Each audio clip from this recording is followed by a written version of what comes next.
This is the Infinix Note Edge, and it is one of Infinix's slimmest devices. And I know that I say this a lot, but I really love the design of this phone. Again, it's one of the slimmest devices, and there's been a lot of slim devices. I've held many of these slim phones now. There's like the Techno Spark Slim, the Infinix Hot 60 Pro Plus, very slim devices as well. This is a new addition, this is a new arrival, and I still marvel at how slim each one of them are. More so, how they can fit so much into one thin device like this. But of course, it comes with its own price and its own trade-offs. From the curved display to the performance and the battery life, there's a lot to unpack here. So without further ado, let's get into the video. Let's talk about the Infinix Note Edge.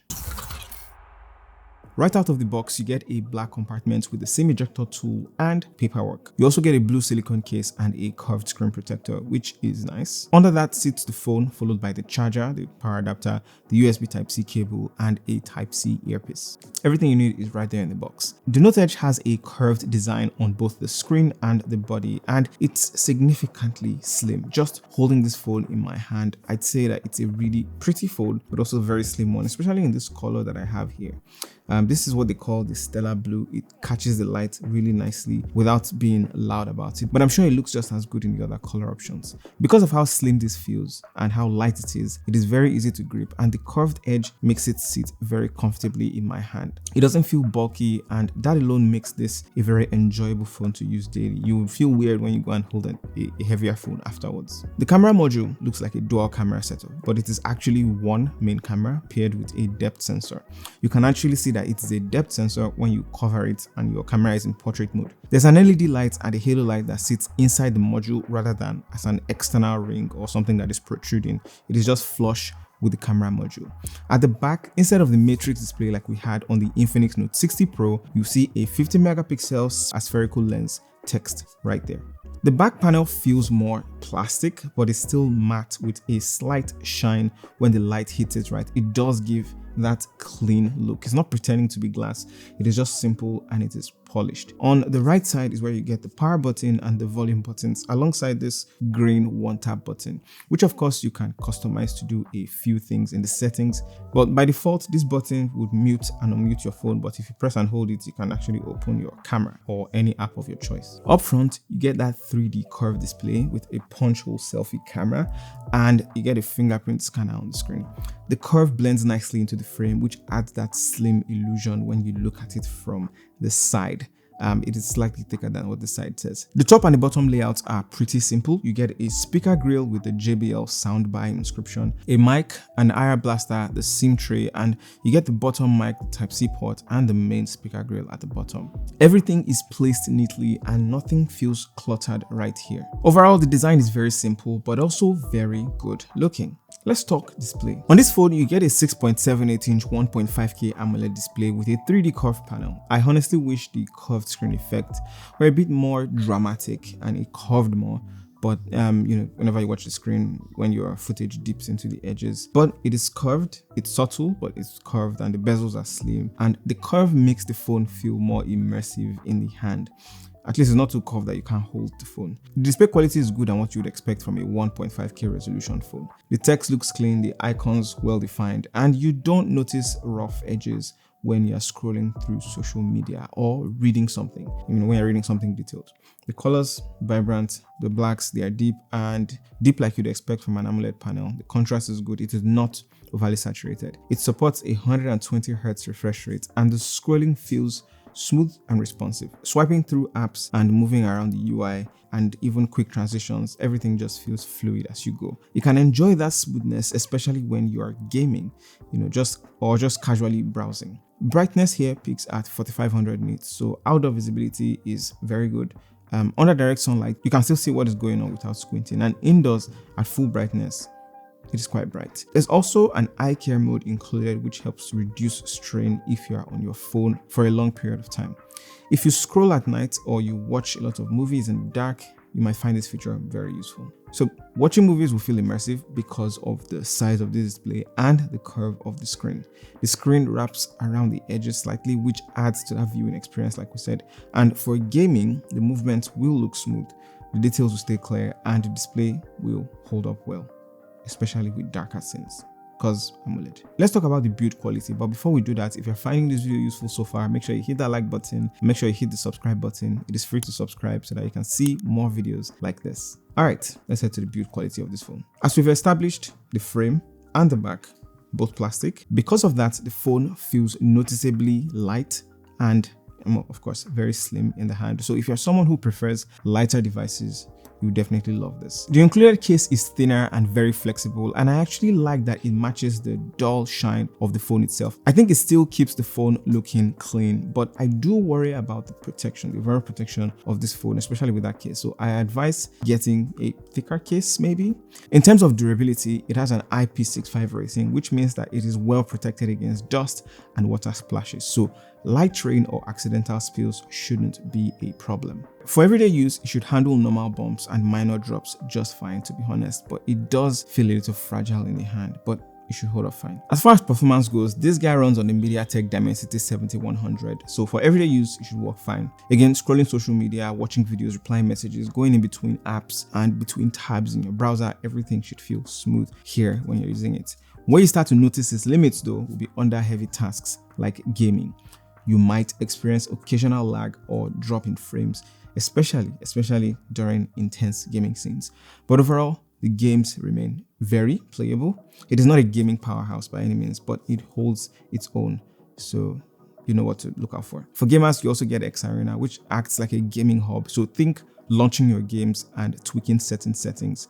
You get to block notifications. You can try and get better performance and focus fully on your gameplay with the X Arena. That won't change anything about the game's performance. In terms of storage and memory, you get up to 250 gigabytes of storage, 8 gigabytes of RAM. There's also virtual RAM expansion if you want a little extra breathing room, if you multitask a lot. However, there is no micro SD card slot, so you get what you pick from the first day. It runs on XOS 16 based on Android 16.1. You get features like depth perspective, which we talked about in the Infinix Note 60. You get subtle layered effects to your home screen, floating windows for multitasking, split screen support, and the smart panel for quick access to apps and shortcuts. There's also multi-screen connection and ultra link for connecting with other devices to make free phone calls and send images for free, plus a range of AI features tucked into the settings of this guy. It's very well rounded with XOS. Let's talk cameras now. You get a 50 megapixel main sensor on the back. Like I said, it's just one camera. In good lighting, the photos come out decently. The colors are generally decent too, though they can sometimes look slightly washed out depending on the scene and the brightness. The dynamic range is equally decent, though the details are fairly sharp when there's enough light. Portrait mode will perform well too. Subject separation is decent and edge detection holds up in most situations, though it is not perfect around more complex backgrounds or more complex objects. In low lights, the shots are still usable, but this is where you start to notice some compromises with this guy. So the images can appear softer and there is a visible grain, especially in darker areas. It is fine for casual night shots. Just don't expect it to be stellar or sharp. The selfies look good overall, but I think the skin tones, they need more balance in here and they need more details in some shots. The good thing is that there's an AI image enhancement feature with a little more editing, so your images should look the way you want to imagine them to look, maybe more dramatized if you will. But those are the things you have to deal with. You also get live photo mode, which captures a short sequence when you take a picture. This one allows you to go back and choose your preferred frame from the burst, and there's also a playback option here for quick preview. And in terms of video, you get a recording up to 2K at 30 frames per second, both at the rear and the selfie cameras, which is nice to see at this price point. In terms of stabilization, while you're walking, that is decent. It smoothens out the minor shakes, though you will still notice movement if you are walking very quickly, but it's still good overall. So this is a selfie video from the Infinix Note Edge in good lighting. Let me know what you guys think about this video quality and the sound quality in the comments below. The audio on this device is tuned by JBL. On its own, the speaker output is fine for social media, for YouTube, or watching a movie. It is clear enough for dialogue and casual content consumption. At higher volumes, it stays relatively stable without obvious distortion. However, when you compare it side by side to something like the Infinix Note 60 Pro, the Note Edge feels modest. It is simply not on the same level with the Note 60 Pro. You can especially notice this difference while watching a movie or while watching a trailer or something that has dialogue and visuals.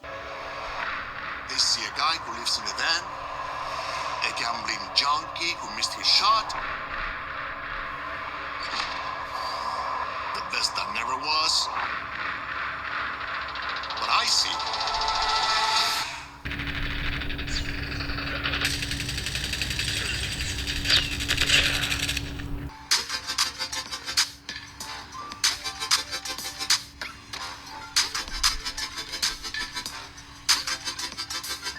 The audio on the Note Edge feels slightly muffled, although there's some stereo separation here, yeah, but the sound comes across as more scattered than balanced. It gets the job done, but it doesn't feel as refined or immersive as the Note 60 Pro. You also get a USB Type-C earpiece included in the box, which is a nice addition considering that many brands have stopped including earphones altogether in their boxes. Shout out to Infinix for still holding on to that. The phone comes with a large 6500 mAh battery, which is one of its stronger points. With moderate to heavy use, you can get through a full day without charging it, and it really handles a full day pretty reliably well. And when it comes to charging, the 45-watt charger that comes in the box will charge this at speeds that are reasonably fast. And in terms of our charging speed, we were able to get to 50% in 30 minutes, and 1 hour and 7 minutes took us to 100% from 0%. So just over an hour to get this fully charged from flat. Alright, so the 128GB and 8GB version of this comes to around 339,055 naira, while the 8GB RAM and 256GB model come to roughly 389,578 naira. For what it offers in terms of the design, display, and especially the battery life,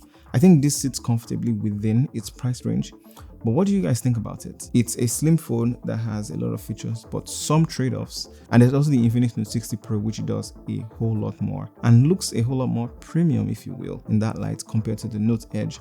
But the Note Edge does offer a lot of things, especially that slim profile and some cool things that you probably won't get on other devices in this price range. I'd love to know your thoughts though. What do you think about this based on everything you've seen? And if you've enjoyed this video, again, don't forget to like and subscribe. Drop your comments in the comment section below. I'll be right there chatting with you guys. Click here to check out our video on this guy, the Infinix Note 60 Pro, and I'll see you guys in that video.